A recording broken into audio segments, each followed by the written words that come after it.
Chaque jour, chaque heure, chaque minute, nous recherchons, traitons et diffusons l'information. Nous envoyons nos reporters sur tous les terrains.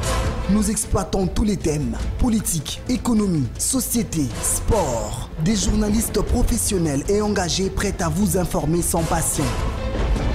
Une rédaction totalement à votre écoute.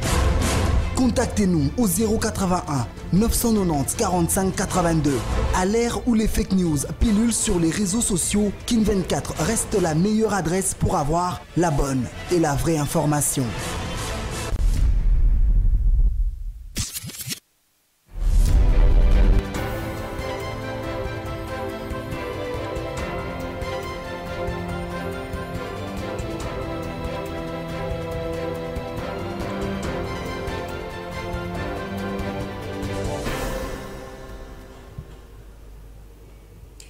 Bonjour Madame, Monsieur, bienvenue à cette nouvelle session d'information sur Kin24 Télévision, le reflet de Kinshasa. Après la diffusion d'une vidéo où un civil insulte et brutalise un policier dans les réseaux sociaux, le général Silvano Kasongo a décidé de porter plainte pour voie de fait, outrage et insulte auprès du procureur général près le parquet de Kinshasa à Gombe. La question que certains se posent, un policier peut-il porter plainte contre un civil? Tentative de réponse avec le bâtonnier Maurice Kanyama.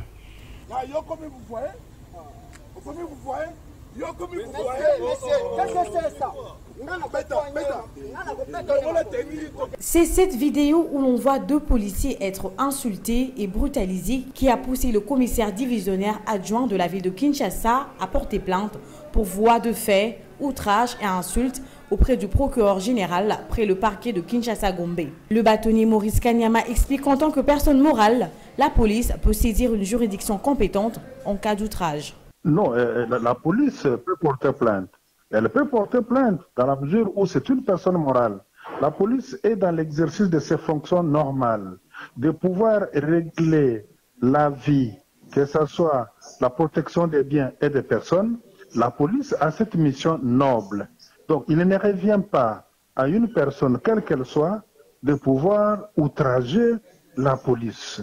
Non, si vous estimez que l'agent de la police qui est par devers vous a commis des atrocités, nul ne peut se faire justice.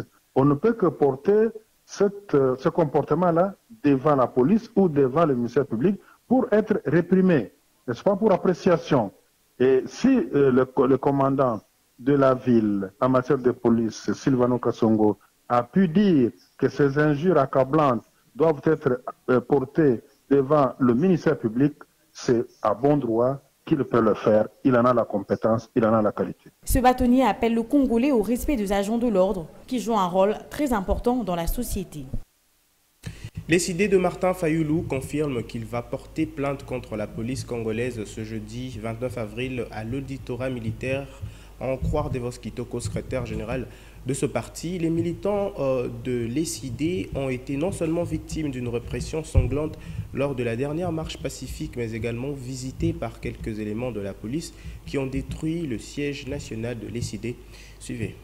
Les avocats de l'engagement pour la citoyenneté et le développement, ESID, seront après concertation ce jeudi 29 avril à l'auditorat militaire à partir de 10 h pour déposer la plainte. Confirmé par Devos Kitoko, secrétaire général de l'ESID, qui ajoute que les forces de l'ordre ont sémé les désordres au sein de leur siège du parti, contrairement à leur mission. Plusieurs jeunes sauvagement brutalisés, quelques-uns sont dans des hôpitaux. Demain, les avocats du parti réunis en conseil vont descendre à l'auditorat militaire pour porter plainte contre la police nationale congolaise. Nous avons été d'abord victimes d'une répression sanglante lors de la marche de la Mouka organisée le samedi passé à la Tchangou. Et une fois la marche terminée, nous avons été visités par une expédition punitive, un commando essentiellement constitué de la police nationale congolaise. Tous étaient habillés en tenue de la police avec des jeeps de la police et des responsables de la police. Ils sont venus au bureau de l'ESID. Ils ont saccagé, ils ont vandalisé tous les matériels. En plus, Ils ont violenté nos membres qui étaient là-bas. Ils ont tabassé, blessé, et même l'un des membres du parti qui était au bureau a vu les 3 côtes cassées. Contrairement à ce que disent certaines lèvres que cette plainte viserait le général Silvano Kasongo, Devos Kitoko répond. Il ne faut pas voir Kasongo comme un individu. Nous ne voyons pas Kasongo comme celui qui est venu piller, comme celui qui est venu voler, violenter, réprimer les gens. Non, on voit Kasongo comme responsable hiérarchique de ceux qui sont venus faire le travail. Est-ce que c'était sous son commandement ou ils l'ont fait d'eux-mêmes? Et c'est à lui de nous dire. Comment peut-on accepter que les enfants du Congo, recrutés par le gouvernement congolais, formés et payés avec l'argent du contribuable congolais, puissent détruire les biens d'autres Congolais? S'interroge le secrétaire général de l'ECD. Le nouvel élan Parti cher Adolphe Muzito a débuté sa tournée dans les centres médicaux où sont internées les victimes de la marche du samedi 24 avril dernier à Kinshasa. Le secrétaire général de cette formation politique a au cours de cette ronde dénoncé la répression policière observée lors de cette manifestation de la Mouka qui exigeait le retour de la paix à l'est du pays. Suivez.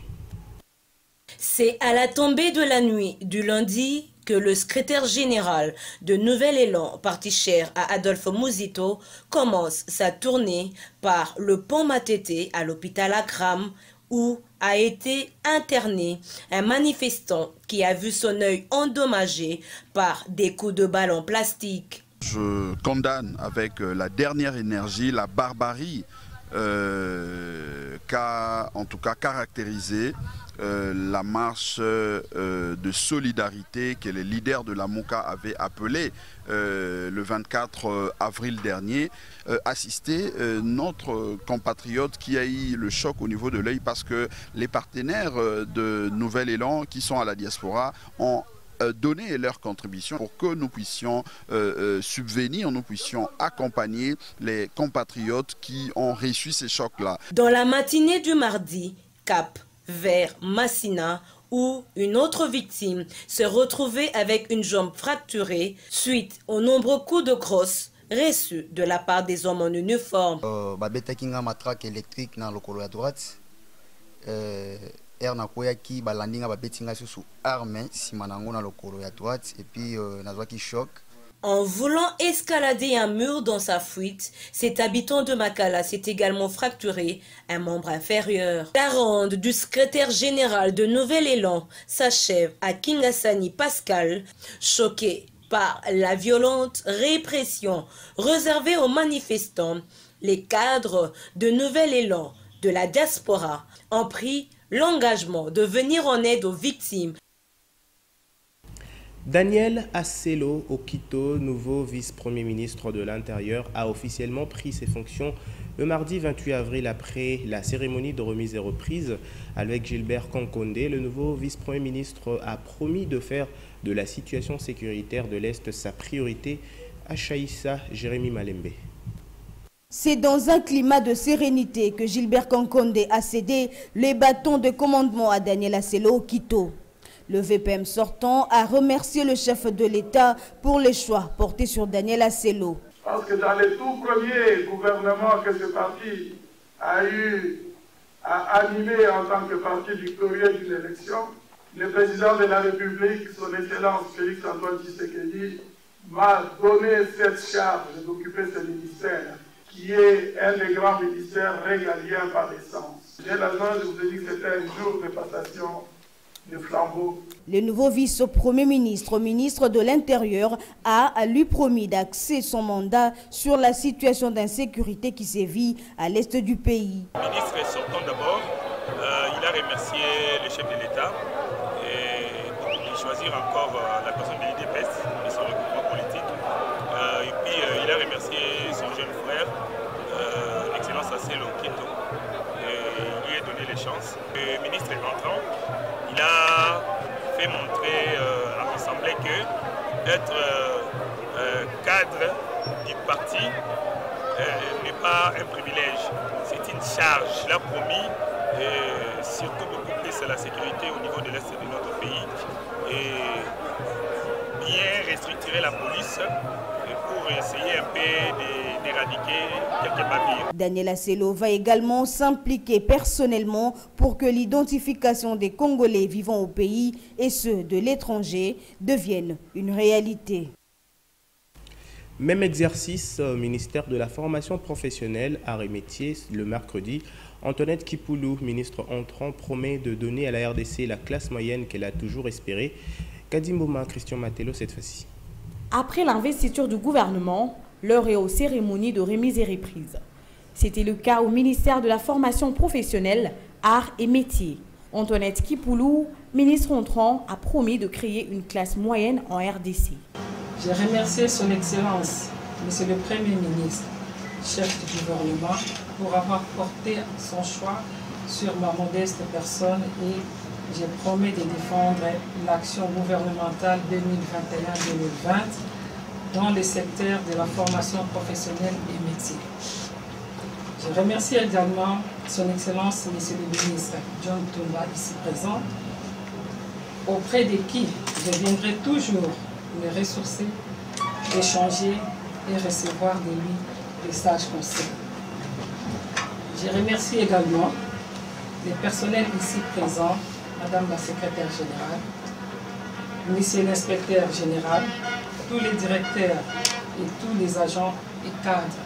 Je vous signale que mon cabinet et moi-même sommes ouverts pour qu'ensemble nous puissions créer la classe moyenne tant attendue en République démocratique du Congo. Maintenant que le gouvernement de Warrior est installé, comme avait dit le chef de l'État, Kisaloumé Banda.